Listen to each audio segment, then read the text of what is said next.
환율조작국 지정 충격을 고스란히 받았습니다. 정부와 금융당국은 긴급회의를 열고 시장 상황 점검에 나섰습니다. 김성영 기자가 보도합니다. 주식 시황판에 주가 하락을 알리는 녹색불이 가득 켜졌습니다.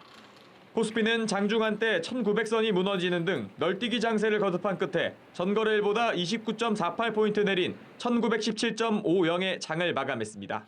코스닥 시장도 하락세를 이어갔습니다.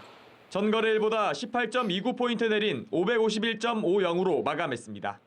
무역 협상 타결이 지연될 수밖에 없다는 점이 부각이 됐고 이거에 대해서 매물이 급격하게 유입됐다고 봐야 될 것 같습니다. 원달러 환율은 개장과 동시에 어제보다 4원 70전 오른 1220원대까지 올랐었지만 외환 당국의 대응 가능성에 상승폭이 줄면서 결국 전거래일과 동일한 1215원 30전에 마감했습니다. 금융시장이 이틀 연속 요동을 치자 정부도 긴급 대응에 나섰습니다. 기재부와 산자부, 금융위 등 합동점검반은 긴급회의를 열고 시장 불안이 계속될 경우 컨티전시 플랜, 즉 비상계획에 따라 상황별로 시장 안정조치를 실시할 것이라고 밝혔습니다. 정부는 엄중한 상황 인식을 가지고 관계기관과 함께 시장 동향을 예의주시하는 한편 과도한 시장 불안에 대해서는 적극적으로 대응해 나가겠습니다. 손병두 금융위 부위원장도 긴급 간담회를 열고 공매도 규제 등 가용한 모든 정책 수단 중 시장에 적절한 정책을 선택해 신속히 대처하겠다고 밝혔습니다. SBS CNBC 김성현입니다. 일본의 수출 규제 때문에 국내 기업들이 소재와 부품 조달에 어려움이 예상되자 정부가 적극 지원에 나서고 있는데요. 공정거래위원회는 수입이 막힌 이 대기업이 계열사로부터 부품 등을 구입할 때 일감 몰아주기 규제를 한시적으로 적용하지 않겠다고 밝혔습니다. 취재기자 연결해 자세한 내용 알아보겠습니다. 김성훈 기자. 네, 김성훈입니다. 공정위가 일감 몰아주기 규제를 완화한다고 밝혔어요. 네, 일본의 경제보복 조치로 피해를 본 대기업들이 계열사로부터 소재나 부품 등을 공급받아도 일감 몰아주기 규제 대상에서 제외될 전망입니다. 공정위는 일본의 수출 규제 상황이 공정거래법 시행령에 있는 긴급성 거래 요건에 해당한다고 판단했는데요. 긴급성이 있는 거래란 경기 급변이나 금융위기 등 회사 외적인 요인으로 사업상 필요에 따른 불가피한 거래 상황을 의미합니다. 공정위는 올해 초부터 일감 몰아주기 규제와 관련된 심사 지침 제정을 준비해 왔는데요. 이 지침에 무역 보복을 긴급성 요건으로 아예 기재할 방침인 것으로 알려졌습니다. 일감 몰아주기 규제는 총수일가 지분이 30% 이상인 상장회사와 20% 이상인 비상장회사의 내부 거래 금액이 200억 원 이상이거나 매출의 12%를 넘으면 적용되는데요. 이번 공정위 판단에 따라 일본 수입선이 막힐 경우에 한해 한시적으로 완화되는 겁니다. 네, 또 오늘 정부와 중소기업 간의 간담회가 열렸다고 하던데 어떤 이야기들이 오갔습니까? 네, 중소벤처기업부는 오늘 오후 일본 수출 규제와 관련해 중소기업 대표들과 만났는데요. 박영선 장관은 대기업과 중소기업의 상생협의회를 만들겠다고 밝혔습니다. 이를 통해 대기업이 필요로 하고 중소기업이 개발 생산 가능하면서 판로까지 보장받을 수 있는 품목을 집중 발굴한다는 계획입니다.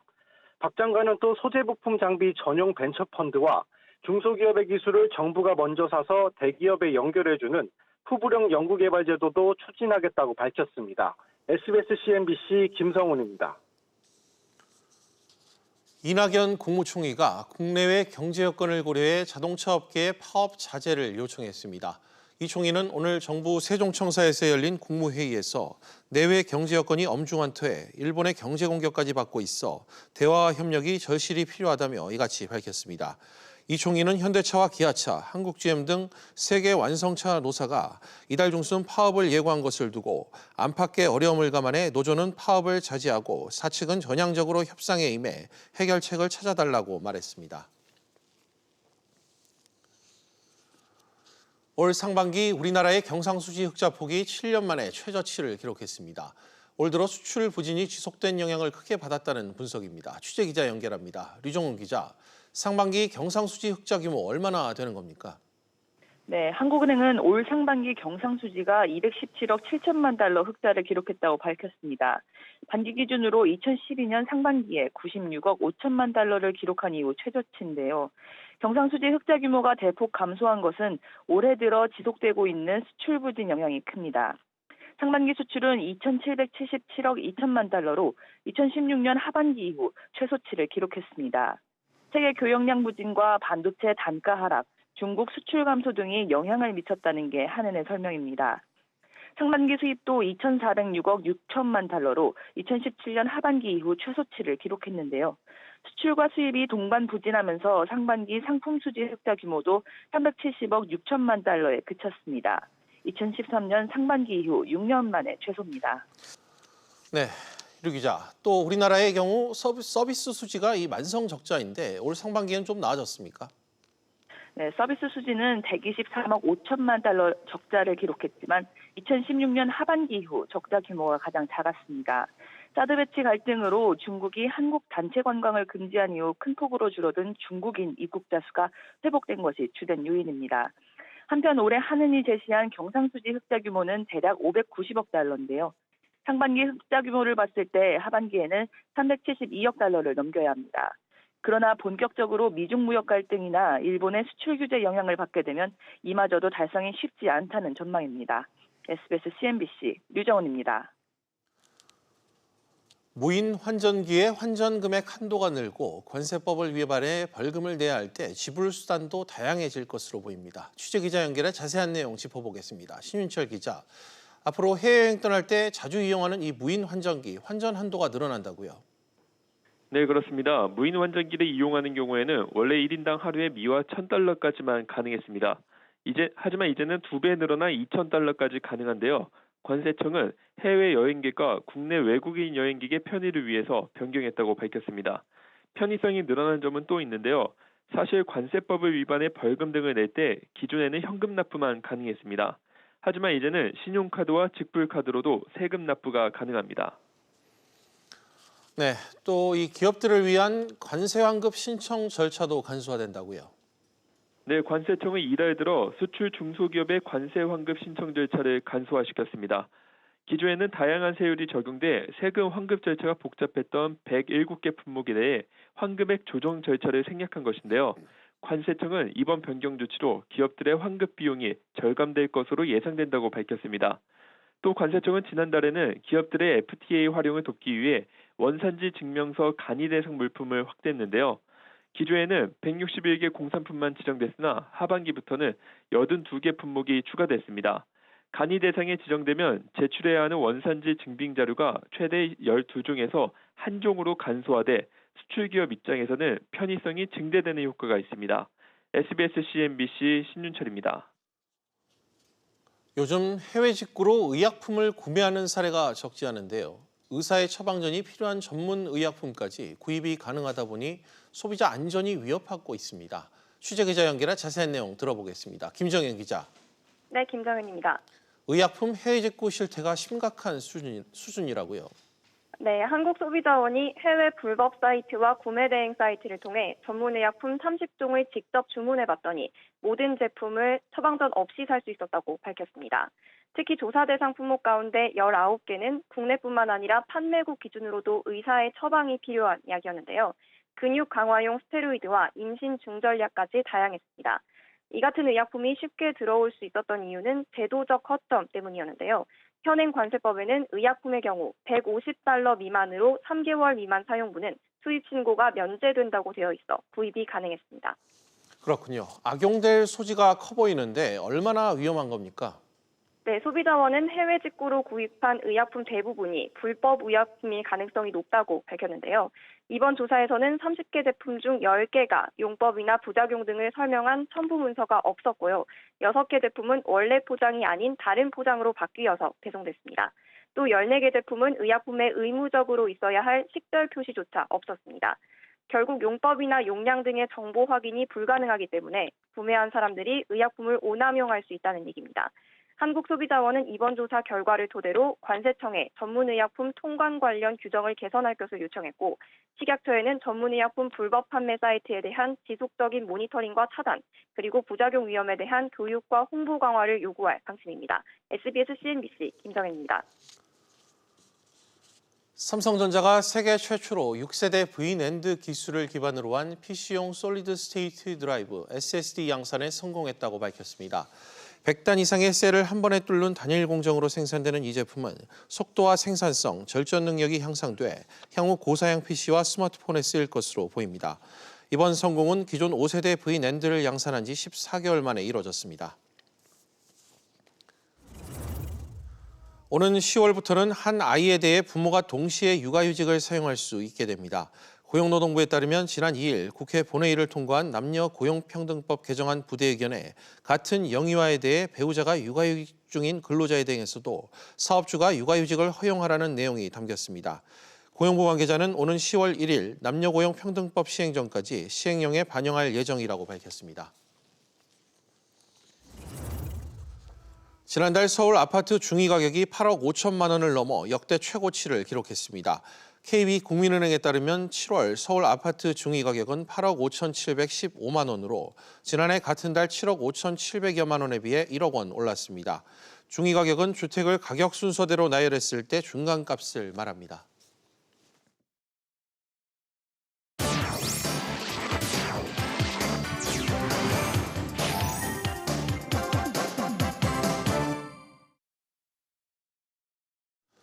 주요 이슈를 체크해보는 시간, 이슈 체크 오늘입니다. 그럼 먼저 첫 번째 이슈부터 보도록 하겠습니다. 화면 보시죠.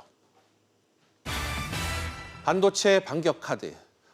내일 화이트리스트 시행 세칙 발표를 앞두고 우리 기업들의 긴장감이 높아지고 있습니다.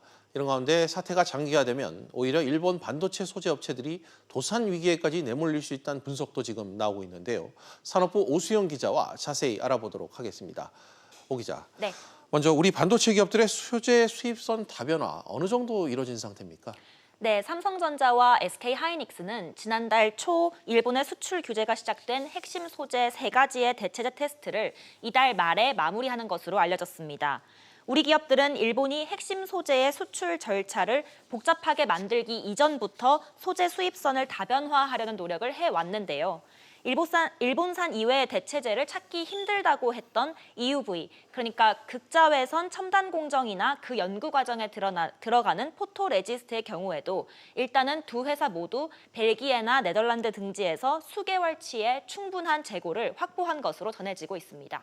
그렇군요. 내년 초쯤이면 일본 제품 없이도 생산이 가능하다 이런 분석도 나오더라고요. 네, 반도체 생산 라인이 한두 번 정도 더 돌아가는 내년 2월쯤부터는 일본산 포토레지스트나 불화수소를 더 이상 안 써도 될 수준의 탈일본이 가능할 거라는 관측도 나오고 있는데요. 이렇게 되면 일본 소재 기업들은 파산 위기까지 갈 수도 있다는 전망도 나오고 있습니다.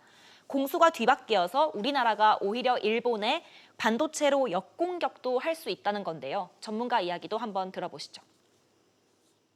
반도체를 만드는 나라가 몇 군데가 없어요. 미국하고 우리나라하고 일본하고 대만, 다시 말해서 수요처가 매우 한정적이에요. 그 와중에 우리나라에 집중한 기업 같으면은 우리가 수입선 다변화를 해버리고 국산화를 높이면은 당연히 그쪽은 매출이 떨어지겠죠. 그렇군요. 하지만 이 일본 내각에서 그렇게까지 사태를 악화시키지는 않을 것이다. 이런 전망도 나오고 있다고요. 그렇습니다. 일본 내각의 속내는 한국 경제에 직접 타격보다는 불확실성 정도를 주는 게 목표다. 그러니까 속된 말로 겁을 줘서 자중질환에 빠지도록 하는 게 의도다. 이런 얘긴데요. 예. 실제로 현재 일본 정부의 첫 수출 규제가 시행된 지 한 달이 지났지만 우리 기업들이 생산 차질을 겪고 있지는 않습니다. 일본산 소재의 수출 허가를 내주는 데에 최대 3, 4개월까지도 시간을 끌어서 우리 반도체 기업들의 불안감 정도는 심어주지만 실제로 수출을 막지까지는 않을 거라는 주장인데요. 네. 그래야만 우리 기업들이 일본 소재 업체들과의 거래를 완벽하게 끊어버리지는 않을 거다. 이런 계산까지 했다는 관측입니다. 전문가 분석 들어보시죠. 화이트리스트에서 배제가 됐으니까 새롭게 사전 고시를 하지 않고도 언제든지 몇몇 품목을 수출을 잡아버릴 수가 있잖아요. 완전 생산 차질은 아니기 때문에 우리 기업들이 지금 힘들어하는 수준에서 머물 수 있는 기간이 한 3, 4개월이니까. 그러니까 3, 4개월간 불안감을 극대화하고 그 사이에 외교적으로 실리를 극대화해서 챙기려 할 것이다. 이런 전망입니다. 따라서 3, 4개월간 우리의 대응에 따라서 일본 측의 전략도 조금씩 바뀔 수 있습니다. 네, 잘 들었습니다. 네, 그럼 다음 이슈로 넘어가겠습니다. 두 번째 이슈입니다. 홈플러스 유죄. 대형마트에서 진행하는 경품 행사에 이름과 나이, 주소 등을 적어 응모해 보신 경험 다들 한 번씩 있으실 텐데요. 이렇게 수집한 고객들의 개인정보를 보험회사에 팔아 수백억 원을 챙긴 혐의로 재판에 넘겨진 홈플러스의 벌금형이 오늘 확정됐습니다. 하지만 이 홈플러스가 개인정보를 팔아 챙긴 231억 원은 추징 대상이 아니란 결론이 내려져 논란이 일고 있는데요. 김한진 기자와 자세한 이야기 나눠보도록 하겠습니다. 김 기자, 네. 먼저 대법원 판결 내용부터 좀 전해주실까요? 네, 홈플러스는 지난 2011년부터 2014년까지 경품 행사 등으로 모은 2,400여만 건의 고객 개인정보를 보험사에 넘기고 231억 원을 받은 혐의로 지난 2015년 2월 재판에 넘겨졌는데요. 1심과 2심에서 무죄 판결을 받았는데 대법원이 유죄 취지로 사건을 돌려보냈고 다시 열린 파기환송심 재판에서 홈플러스는 벌금 7,500만 원을 선고받고 오늘 원심이 확정된 겁니다. 네. 함께 재판에 넘겨진 도성환 전 홈플러스 대표에게는 징역 10월에 집행유예 2년이 선고됐고 또 당시 임직원 5명에게는 징역 6개월에서 1년에 집행유예 2년을 그리고 보험사 관계자 2명에게는 각각 벌금 700만 원이 선고됐습니다. 말씀하신 대로 앞선 1심과 2심에서 이 무죄 판결을 받았는데 네. 대법원에서 판결이 뒤집힌 이유 어떻게 지금 분석되고 있습니까? 이번 재판의 쟁점은 개인정보 활용을 고지한 글자 크기, 이른바 깨알고지가 개인정보보호법상 고지 의무를 다한 것으로 볼 것인지 여부였는데요. 예. 홈플러스가 개인정보가 보험사 영업에 활용될 수 있다는 내용의 개인정보 제공, 동의 사항을 경품 응모권 뒷면에 적어놨었는데 이 글자 크기가 1mm에 불과해 논란이 일었습니다. 예. 컴퓨터 문서 프로그램 한글 폰트 기준으로 4포인트 정도 되는데요. 돋보기로 들여다보지 않으면 좀처럼 알아보기 힘든 크기입니다.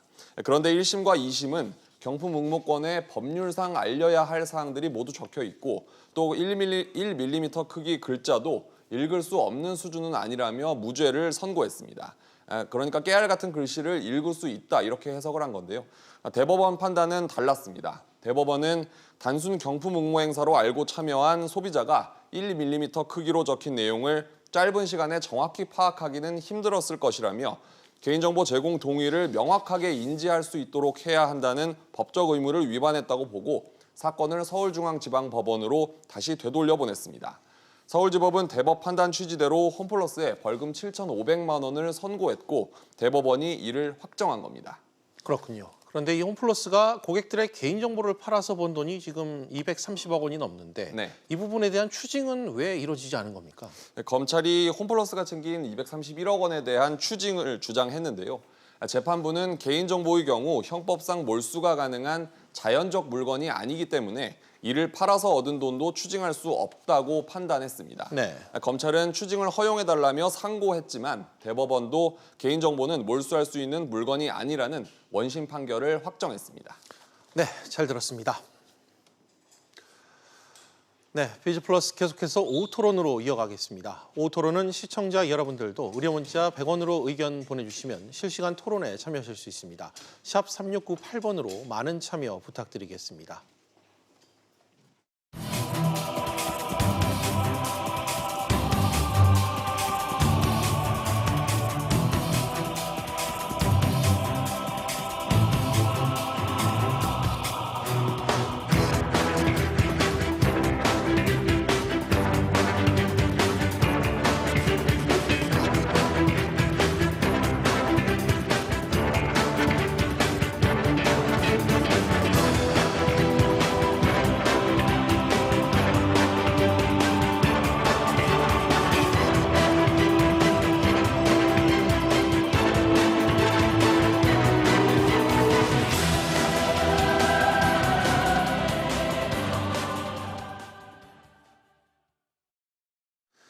세계 경제 패권을 둘러싼 미중 양국의 대립이 장기화될 조짐을 보이고 있습니다. 미국이 중국을 환율 조작국으로 지정하는 카드를 꺼내면서 이 관세를 주고받는 무역 전쟁 양상이 환율 전쟁으로 확대되는 모양새인데요. 이는 글로벌 경제와 금융시장에도 적지 않은 파장을 예고하고 있는 상태입니다. 더 큰 문제는 우리 경제죠. 일본의 수출 규제 대응에 민감해진 상황에서 또 하나의 변수를 떠안은 셈인데요. 오늘 이 내용과 관련해 세 분의 전문가와 이야기 나눠보겠습니다. 강준영 한국외대 국제지역대학원 교수, 그리고 서지용 상명대 경영학부 교수, 김광석 한국경제산업연구원 경제연구실장도 자리에 함께했습니다. 세 분 어서 오십시오. 안녕하세요. 안녕하세요. 네, 먼저 이해를 좀 돕기 위해서요. 최근 미중 관계에서 어떤 일들이 있었는지 설명이 좀 필요할 것 같습니다. 우선 지난달 말이었는데 이 트럼프 대통령이 WTO 개도국 지위 혜택을 중단하라는 요구를 했습니다. 김 실장님, 먼저 이는 이 미국이 중국을 겨냥한 움직임이었다 이렇게 좀 봐야 되겠죠?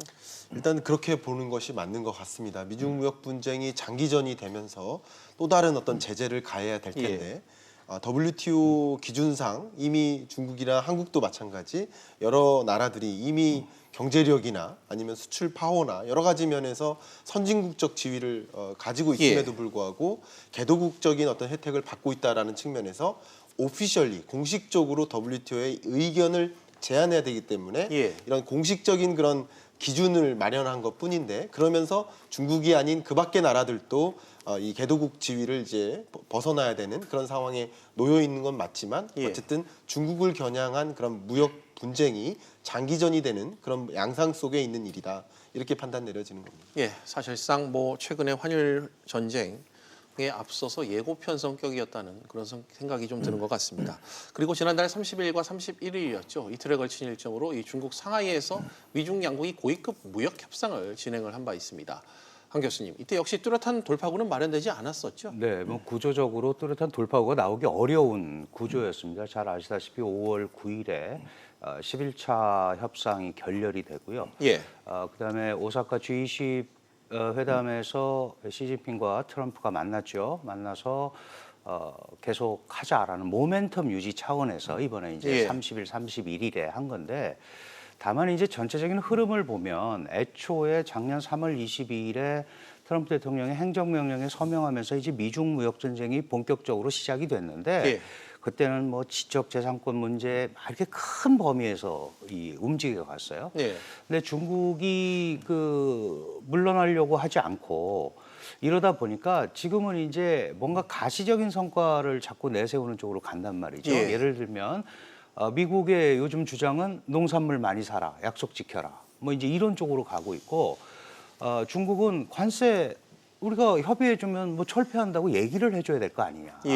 이 관세 문제. 그다음에 또 하나는 화웨이 제재는 너무 부당하다. 이제 이런 쪽으로 가고 있어요. 그러나 그 이면에는 역시 중국이 볼 때는 미국이 과도하게 중국을 압박을 해서 소위 중국의 주권까지 위협하는 입법화를 요구한다든지 이런 거는 매우 받아들이기가 어렵다. 이렇게 되다 보니까 지금 그냥 9월에 다시 한번 협상을 하자라는 선에서 그러니까 더 이상 진전도 없지만 그렇다고 이 판을 깨지는 않겠다 하는 차원 정도의 봉합 이렇게 하고 가다가 이제 더 이게 지금 확전되는 그런 분위기에 들어와 있는 거죠. 오늘 새벽 환율 조작국으로 지정한. 그렇습니다.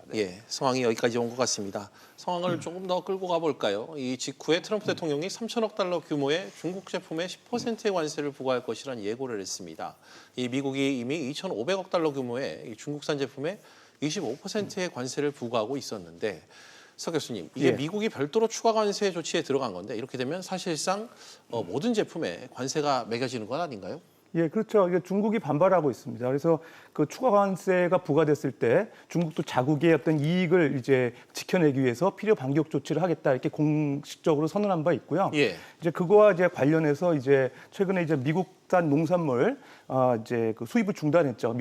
중국 상무부가 발표한 내용에 의하면은 중국 기업의 그 미국 농산물 구매를 이제 중단하겠다. 전격적으로 발표하면서 소위 말해서 이 미중 무역 갈등이 치킨 게임 양상으로 이제 심화되는 모습인 것 같습니다. 사실상 판이 깨졌다 이런 분석도 나오고 있는 것 같습니다. 김 실장님, 예상대로 이 중국이 강하게 반발하고 있습니다. 이후 중국은 미국산 농산물 구매를 잠정 중단을 하기도 했었죠. 중국도 미국의 관세 압박에 대한 이 맞대응이다 이렇게 밝힌 상태죠.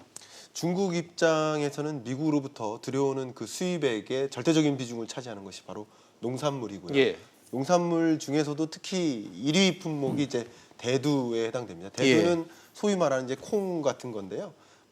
보통 이제 사료용으로도 많이 쓰이고 어쩌면 이제 이 사료라든가 이 농산물들은 그것을 통해서 가공하는 식자재 가공을 하는 기초 원자재에 또 해당되기 때문에 상당한 충격이 있을 수도 있습니다. 그럼에도 불구하고 대두 수입을 안 하겠다.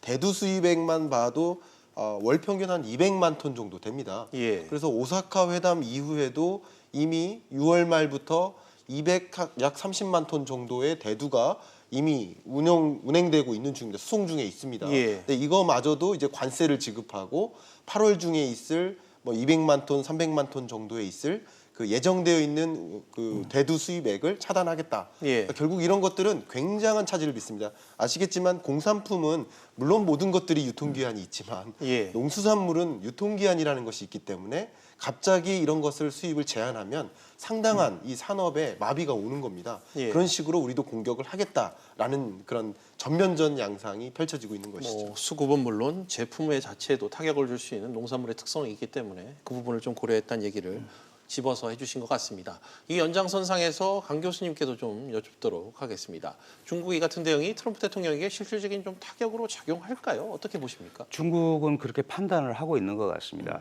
금방 말씀드렸지만 이 30일, 31일에 상하이에서 열린 그 소위 고위급 무역 협상 전에 25일에 미국 상무부 대변인이 무슨 발표를 했냐면 우리가 미국의 농산물을 구매하기 위해서 약 300만 톤의 농산물 구매 승인을 내줬다.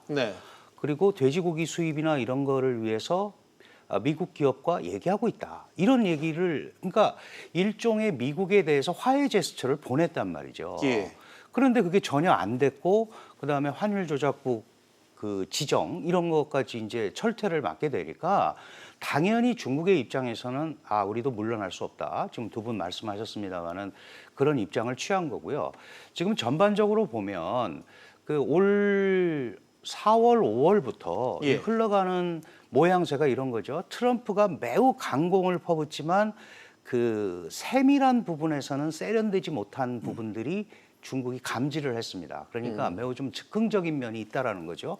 그렇다면 중국이 지금 어쨌든 이 미중 무역 갈등이 1년을 끌어왔어요. 그런데 뭐 자기네들 성장률이 어떻고 경기 하방 압력을 어떻게 받고 있고 뭐 여러 가지 복잡하지만 그래도 어쨌든 1년을 버텼고 버틸 수 있다라는 판단을 하는 겁니다. 그런데 이러고 보니까 10월부터 이제 미국 대선전이 시작이 되는 거예요. 대선전에 트럼프의 가장 강력한 지지 계층인 소위 농가들 이 부분들을 압박을 한다면 트럼프한테도 부담이 될 거다라는 그런 판단을 한 것 같습니다. 그래서 좀 더 장기전으로 끌고 가는 그런 일종의 카드로 중국도 이걸 사용하고 있는 게 아닌가. 그래서 지금 말씀하신 대로 이게 강대강 대치고 그 뭐 치킨 게임 양상을 보이지만 사실 마지노선들은 있죠.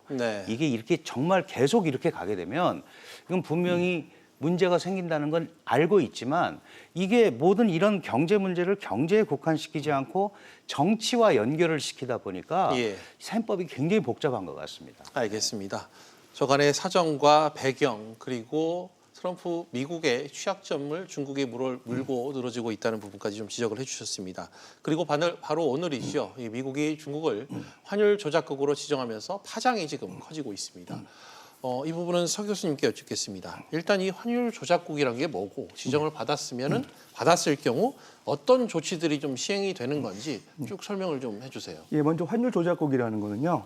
자국 제품의 그 해외 시장에서의 그 가격 경쟁력을 높여가지고 수출을 늘리기 위해서 사실은 그 해당 정부가 외환 시장에 개입을 해서 환율을 조작하는 그 국가들을 이제 환율 조작국이라고 하죠. 근데 이제 미국의 어떤 그 교역 촉진법에 따르면 세 가지 조건을 이제 보고 있어요. 환율 조작국이 되기 위해서는. 그러니까 첫 번째는 이제 대미 무역 흑자가 한 200억 불 이상 되는지, 그다음에 두 번째는 이제 GDP 대비 경상수지 흑자가 2% 이상 되는지, 그다음에 세 번째는 이제 그 GDP 대비 그 2% 이상의 달러 순매수가 있는지 이 세 가지 조건을 가지고 이제 그 환율 조작국 여부를 결정하는데요. 사실은 이 세 가지 중에 두 가지가 결정이 이제 해당됐을 경우에는 이제 그 환율 조작국 전 단계인 관찰 대상국으로 지정이 되게 돼요. 근데 사실 어떻게 보면은 이제 중국이 세 가지 조건에 다 부합했는지는 사실 확인이 안 되고 있습니다. 근데 이제 트럼프 입장에서는 사실은 이제 그 중국을 환율 조작국으로 이제 지정하고 싶은 어떤 그 의도가 계속 이제 여러 가지 그 발언에서 나왔거든요. 예. 그러다 보니까 이제 적합한 어떤 법의 근거를 제시할 때 종합무역법이라는 게 있는데 종합무역법을 보게 되면은 그 사실은 그 대미 무역 흑자 기조만 유지하고 있는 국가라 그러면은 사실은 이제 그 환율 조작국으로 지정할 그 근거가 있어요. 그러다 예. 보니까 이제 그 재무부에서 이제 전격적으로 환율 조작국으로서 중국을 이제 발표를 했고요. 환율 조작국이 됐을 때 어떤 문제가 절차가 진행되냐면 한 1년 동안 이제 개선 요구를 하게 됩니다. 그래서 만약 1년 동안 개선이 안 됐을 경우에 이제 그 중국에 투자한 미국 기업에 대해서 소위 말해서 이제 해외 민간 투자공사라고 하는 오픽이라는 미국 그 공기업이 있습니다. 거기서 예. 이제 금융하고 보증 지원을 해주는데 그게 중단이 되게 되죠. 그다음에 이제 중국 기업이 미국 그 조달 시장에 입찰하는 게 전격적으로 금지가 되고요. 네. 마지막으로 이제 IMF에 중국에 대한 감시 강화를 계속 요청하면서 이제 그 이제 위안화 절상될 수 있게끔 압박을 가하는 그런 조치들이 예정돼 있기 때문에 사실은 이제 그 위안화의 환율이 앞으로 이제 좀 절상 압력이 직면할 가능성이 이제 배제할 수 없습니다. 알겠습니다. 여러 가지 중국이 당할 불이익까지도 설명을 해주셨습니다. 강 교수님, 그런데 사실 이전에도 중국의 환율 조작국에 지정된 적이 있지 않았습니까? 네, 그렇습니다. 그 클린턴 행정부 시절에 94년에 있었고요. 대한민국도 있었습니다. 그 뭐 여러 나라들이 이제 예. 있는데 지금 서 교수님이 잘 지적을 해주셨습니다만은 이 사실은 교역 촉진법을 가지고 중국을 거르려니까 걸 게 없는 거예요. 그러니까 매우 포괄적으로 돼 있는 종합무역법, 이건 98년에 네. 제정이 된 겁니다. 그러니까 20년 전 거 꺼내서 예. 매우 포괄적이거든요. 이거는 예를 들면은 뭐 대규모 경상수지 흑자를 거둔 국, 미국에 대해서 대규모. 대규모. 그 대규모의 개념이 얼마인지 모르죠. 예. 유의미한 대미 무역수지 흑자, 뭐 이런 표현을 구체적이지 씁니다. 않은. 구체적이지 않죠. 그 대신에 구체적이지 않기 때문에 대응도 훨씬 더 미국의 입장에서 유연하게 할 수 있는 거죠. 네. 그러니까 코에 걸면 코걸이고 귀에 걸면 귀걸이가 될 수 있게 예. 이렇게 만들어 놓은 거예요. 그러니까 중국 입장에서는 이게 지금 교역 촉진법에 의해서는 걸리지 않지만 종합무역법의 적용이 대상이 되는 거죠. 그러니까 예. 이제 이거를 벗어나려는 노력을 해야 되는데 지금 문제는 뭐냐 하면 미국은 이 환율 조작의 범위를 사실은 뭐 인위적인 절상이나 이런 것만 갖고 하는 게 아니고 뭐 국채를 매수한다든지 예. 금리를 인하하는 이런 것도 다 환율 조작에다 넣어버리는 거예요. 그러면 중국 입장에서는 도망갈 데가 별로 없는 겁니다. 그러니까 수단이, 예. 그러니까 강대강으로 갈 수밖에 없는 구조를 지금 만들고 있다 이렇게 봐야 될 것 같습니다. 알겠습니다. 그럼 김 실장님, 미국이 네. 이처럼 강수를 두는 배경 좀 어떻게 분석을 해야 될까요? 강수를 둔 배경을 잠깐 말씀드리기 전에 중요한 말씀을 좀 한 가지 더 드린다면 첨언을 좀 드려보도록 하겠습니다. 기존에는 말 그대로 교육 촉진법을 지정하다가 예. 기준 자체를 바꾼 거예요. 왜냐하면 2016년 이후에 중국이 계속 환율 조작 후보국에 들어가 있었습니다. 근데 사실은 세 가지 기준에 부합하는 것이 아니라 한 가지 기준에만 부합했었어요. 네. 두 가지 이상 기준에 부합했을 때 환율 조작 후보국이었는데 중국만 이상하게 한 가지 기준에만 부합했어도 환율 조작 후보국으로 들어있었어요. 예. 근데 어쨌든 환율 조작국까지는 안 됐는데 지금까지는 야, 너 깡패야 여부를 판단할 때 자로 재다가 이제는 갑자기 저울로 재는 거예요. 기준을 달리해서 조금 더 애매한 기준을 적용해서 예. 너 환율 조작국 여부에 들어가라는 것을 판단하는 식으로 갑자기 애매한 기준을 가져온 겁니다. 예. 이게 결국 초강수라고 볼 수 있는 건데요. 왜 초강수를 두었느냐? 지금까지 이어졌던 미중 무역 분쟁은 다시 말하면 한마디로 관세 전쟁이었던 겁니다. 예. 관세를 높여서 중국산 제품에 대한 수출 가격 전략에 좀 약세를 주는 그런 예, 노력이었던 거죠. 타격을 주려고 그렇죠. 하는. 절대 수입이 안 되는 거죠, 미국 입장에서는. 예. 근데 관세 전쟁에 대해서 맞대응한 것이 중국의 환율 전쟁이었던 거죠. 예. 환율로서 중국의 위안화 가치를 계속 떨어뜨려서 인위적으로 조작해서 관세가 이만큼 부과되더라도 그만큼 부과된 양만큼을 이 약세 환율로 기준으로 상쇄시키는, 그렇죠. 그걸 네. 상쇄시켜서 맞대응했다는 거죠. 그렇기 예. 때문에 관세 전쟁에 대한 어떤 효과가 타격이 전혀 없었기 때문에 그러면 그냥 이 관세 전쟁만으로 안 되겠다. 환율 전쟁도 같이 가야겠다 하고 이제 강수를 둔 것이라고 판단합니다. 남은 하나의 무기를 더 빼앗기 위한 조치였다. 네, 트럼프 입장에서는 이렇게까지 하면 네. 이제 빠져나올 구멍이 없을 것이다라고 판단한 것이라고. 알겠습니다. 그 결과가 오늘 새벽에 나왔다고 이해를 하면 될 것 같습니다. 그런데 이 강 교수님, 실제 중국은 인민은행이 달러당 환율을 직접 고시하고 있지 않습니까? 그렇습니다. 이 때문에 일부 국제사회의 인식 또한 이 트럼프 대통령의 관세 압박에 중국 인민은행이 위안화 가치를 대폭 내려서 이 환율을 고시한 게 아니냐 이런 해석이 나오고 있는데 강 교수님 판단은 좀 어떠신가요? 그 중국은 물건을 만들어서 수출하는 국가죠. 예. 수출하는 국가니까 상대국의 환율에 따라서 자국의 환율을 조정을 해서 수출 경쟁력을 확보하는 것을 네. 어쩌면 너무도 당연히 받아들이고 있는 국가입니다. 그 미중 간에 항상 무역 문제가 생길 때마다 우리는 너희한테 미국이 너무 많은 그 적자를 보고 있다 그러면 예. 중국의 주장은 이거예요. 물건을 만들어서 파는 사람이 돈이 남지 어떻게 예. 사는 사람이 돈이 남느냐. 네. 그런데 이제 미국의 입장은 불공정하다는 거죠.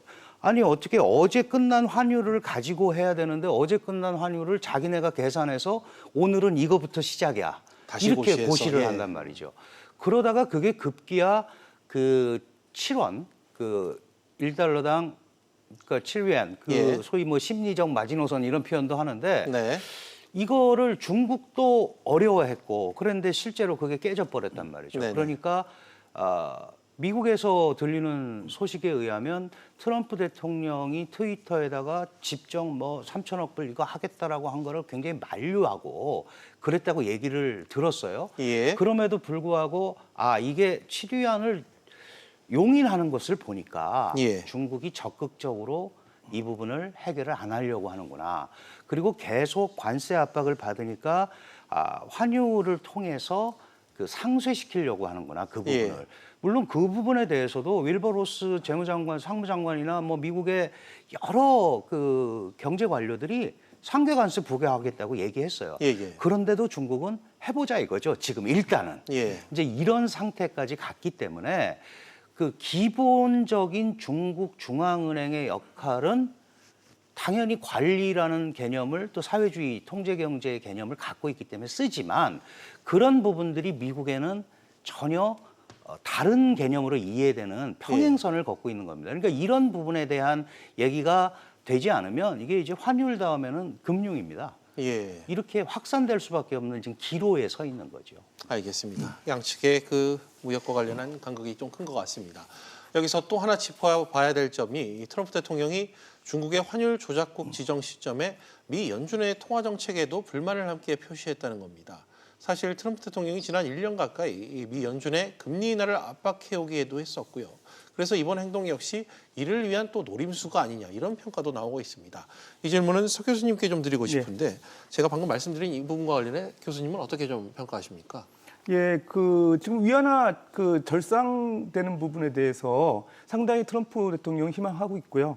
그래서 이제 만약에 위안화가 계속 달러 대비 평가 절하가 됐을 경우에 미국 달러도 계속 떨어져야 사실은 어떤 수출과 관련된 무역 적자에서 미국이 좀 벗어날 수 있다고 생각하는 거죠.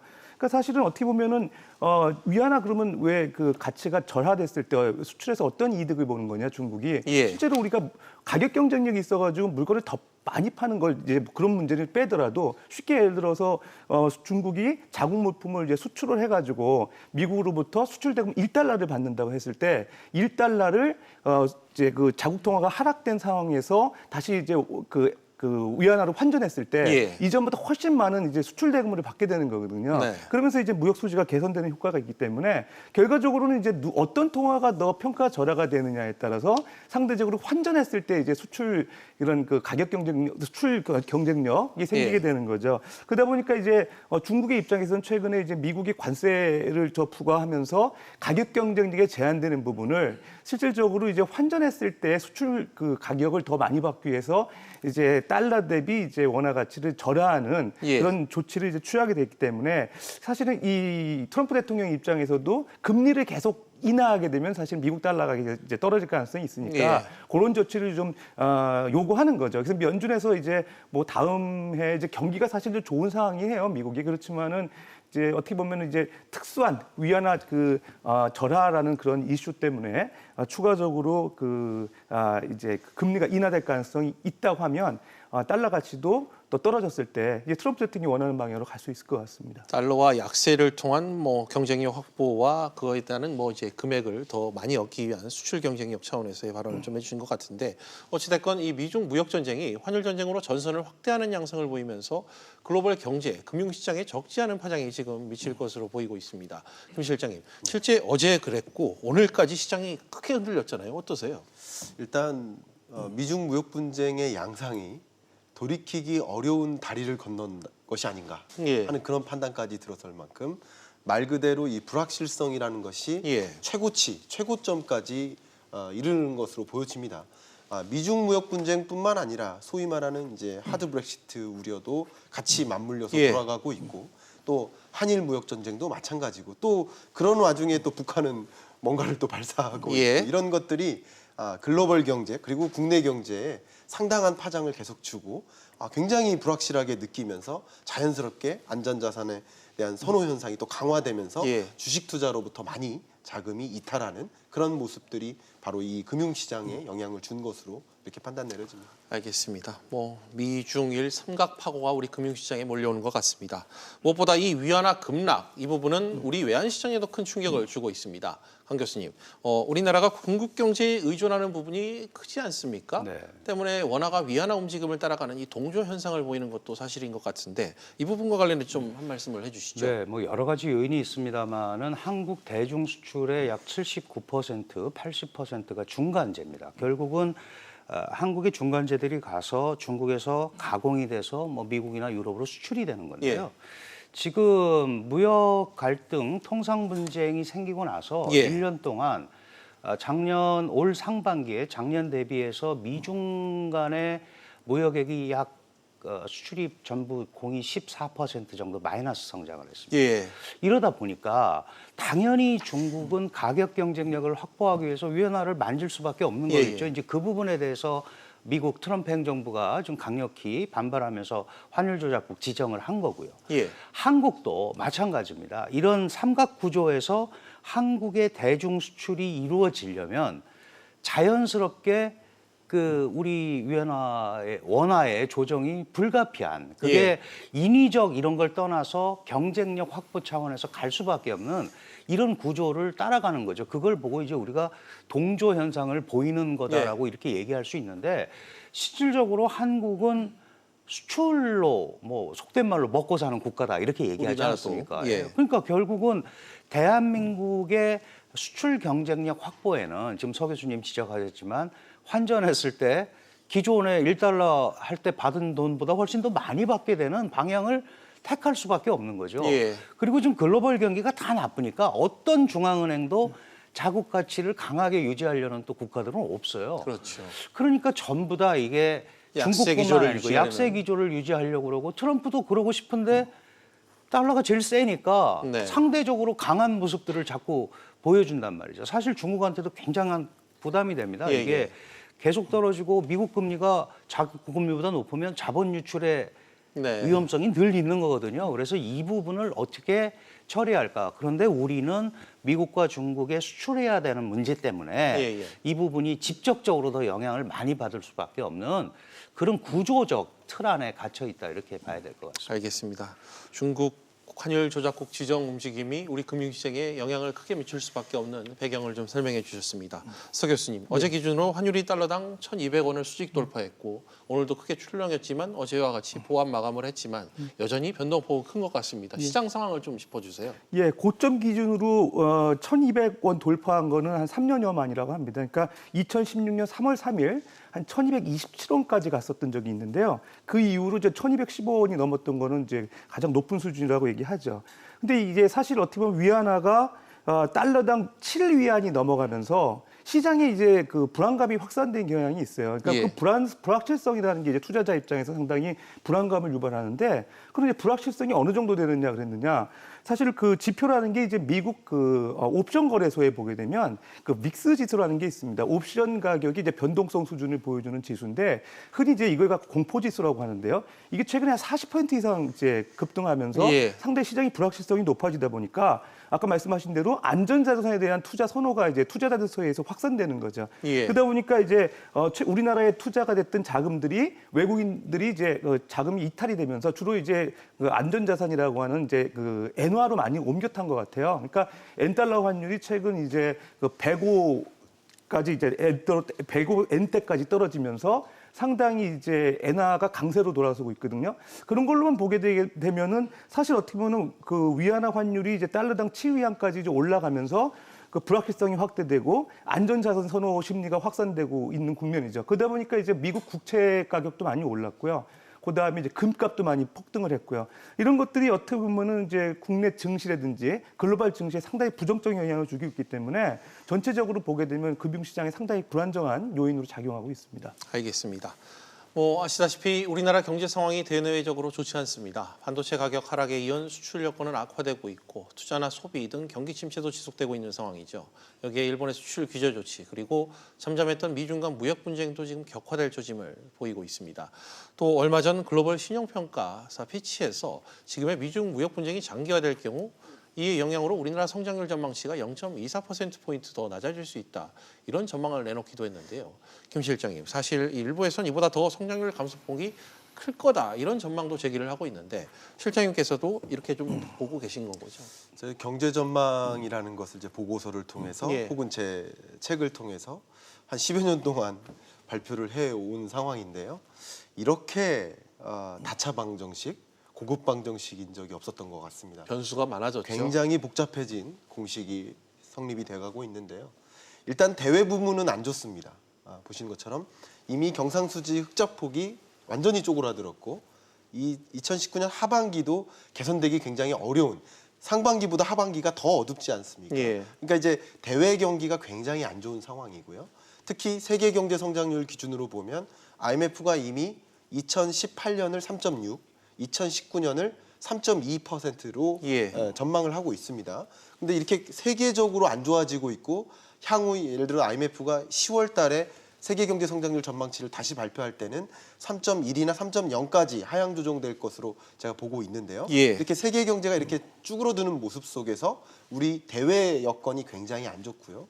이 대외 여건이 안 좋은 것은 국내 여건에도 영향을 줍니다. 왜냐하면 기업들이 굉장히 투자하기 어려운, 투자 심리를 굉장히 위축시키는 그런 상황으로 치닫게 만들고, 투자가 위축되니 고용, 신규 일자리가 창출될 수가 없다 보니까 예. 결국 가계의 소득 개선도 어렵고, 그게 이제 소비 위축으로 또 연결이 되죠. 이런 것들이 굉장히 안 좋은 대외 악재가 내수 경기까지 좀 안 좋게 만들고요. 예. 또 더군다나 우리는 이 대외적인 요인 말고 우리나라만 안고 있는 인구 구조적인 요인, 예. 그리고 산업 구조 조정에 대한 요인, 이런 요인들이 또 맞물리면서 2019년 경제 성장률 전망치를 2% 정도를 유지하기가 굉장히 어려운 1% 중반 수준에 머물 수밖에 없지 않을까 하는 그런 우려가 굉장히 큰 상황이라고 볼 수 있습니다. 상고하저의 이거 폭이 좀 더 커질 것 같다. 이런 의견을 주신 것 같습니다.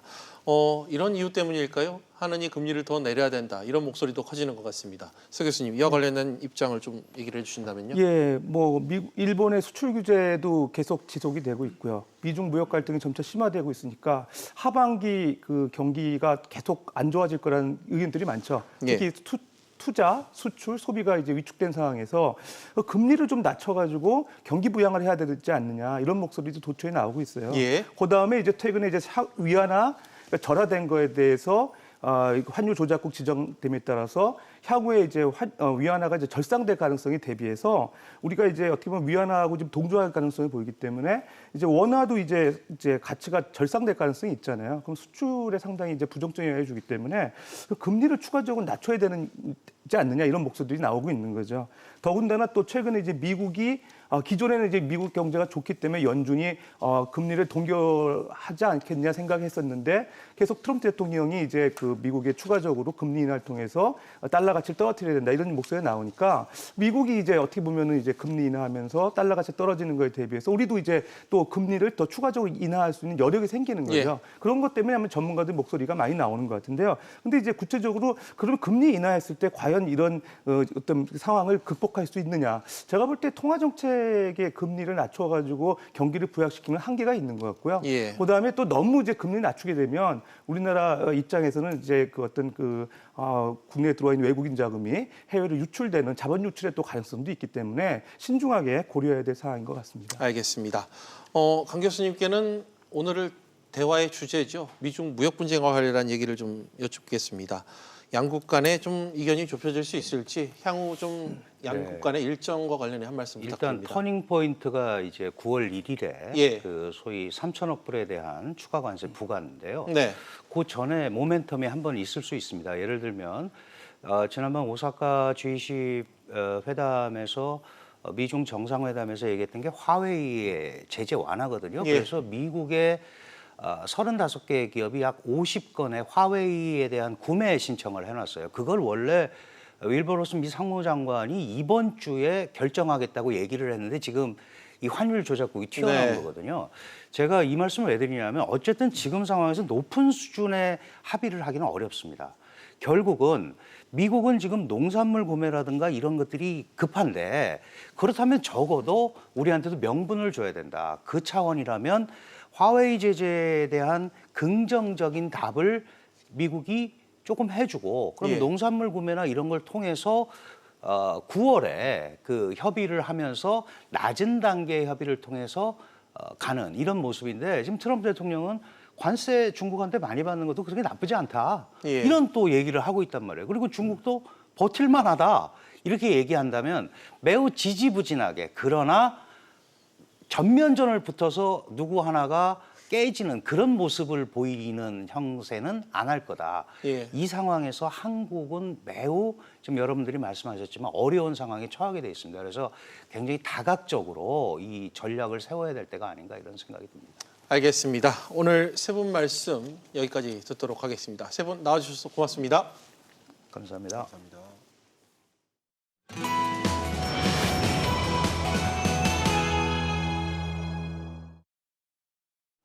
비즈 플러스 오늘은 여기까지입니다. 다음 뉴스는 7시 뉴스 프리즘으로 이어집니다.